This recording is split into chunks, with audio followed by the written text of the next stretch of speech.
C M Siddaramaiah ಅವರು ಮಂಡಿಸಿದಂಥ ಇದು 16ನೇ budget 4 lakh ಕೋಟಿ ರೂಪಾಯಿ ಬಜೆಟ್ ಇದೆ. ಆ 4 ಲಕ್ಷ ಕೋಟಿ ಬಜೆಟ್ನಲ್ಲಿ ಬೆಂಗಳೂರಿಗೆ ಅಂದಾಜು ಒಂದು 3 ಲಕ್ಷ ಕೋಟಿ ಬಜೆಟ್ ಅಲ್ಲಿಗೆ ಇದೆ.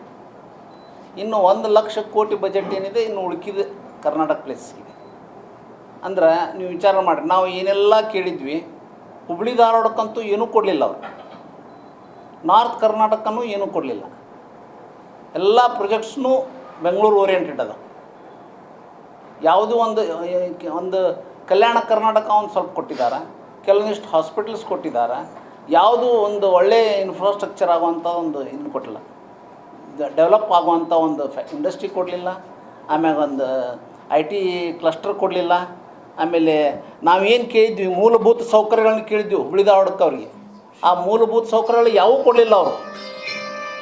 ಆಮ್ಯಾಗ ಟ್ರಕ್ ಟರ್ಮಿನಲ್ ಕೊಟ್ಟಾರ, ಅದಕ್ಕೆ ಇನ್ನೂವರೆಗೂ ಇದನ್ನು ಕೊಡಲಿಲ್ಲ, ಬಜೆಟ್ ಕೊಡಲಿಲ್ಲ. ವೇಸ್ಟ್ ಮ್ಯಾನೇಜ್ಮೆಂಟದ್ದು ಏನಿಲ್ಲ. ಆಮೇಲೆ ಸ್ಟ್ಯಾಂಪ್ ಡ್ಯೂಟಿ ಕಡಿಮೆ ಮಾಡಬೇಕಾಗಿತ್ತು, ಸ್ಟ್ಯಾಂಪ್ ಡ್ಯೂಟಿ ಕಡಿಮೆ ಮಾಡಲಿಲ್ಲ.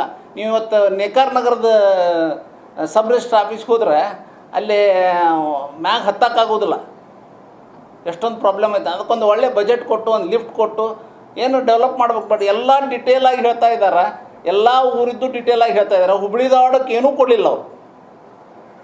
ನೀವು ಅಬ್ಸರ್ವ್ ಮಾಡ್ಬೋದು, ಹುಬ್ಳಿ ಧಾರವಾಡಕ್ಕೆ ಏನೂ ಕೊಡಲಿಲ್ಲ. ನಾವು ಇಷ್ಟೊತ್ತನ 3 ತಾಸು ಕುಂತು ನೋಡಿದ್ರೂ ಹುಬ್ಳಿ ಧಾರವಾಡ ಹೆಸರು ಹುಬ್ಳಿ ಧಾರವಾಡ ಅಂತ ಹೆಸರೇ ಬರಲಿಲ್ಲ ಅಲ್ಲಿ. ಮತ್ತು ಇವರು ಹುಬ್ಳಿ ಬೇರೆ ಕಾರ್ಪೊರೇಷನ್ ಮಾಡ್ಯಾರ, ಧಾರವಾಡ ಕಾರ್ಪೊರೇಷನ್ ಮಾಡ್ಯಾರ, ಅದಕ್ಕೂ ಬಜೆಟ್ ಕೊಡಲಿಲ್ಲ. ಹುಬ್ಳಿಗೂ ಬಜೆಟ್ ಕೊಡಬೇಕು, ಧಾರವಾಡಕ್ಕೂ ಸಪ್ರೇಟ್ ಬಜೆಟ್ ಕೊಡಬೇಕು, ಅಂದರೂ ಡೆವಲಪ್ ಆಗ್ತಾವೆ. ಇಲ್ಲಂದ್ರೆ ಅದು ಹೆಂಗೆ ಡೆವಲಪ್ ಆಗ್ತಾವೆ? ಇಷ್ಟೆಲ್ಲ ಡಿವೈಡ್ ಮಾಡಿ ಇಟ್ಟರೂ ಸುದಾ ಇದೊಂದು ಏನೋ ನಮಗೆ ವೆಲ್ಕಮ್ ಆಗುವಂಥ ಬಜೆಟ್ ಏನು ಅನ್ನಿಸ್ಲಿಲ್ಲ.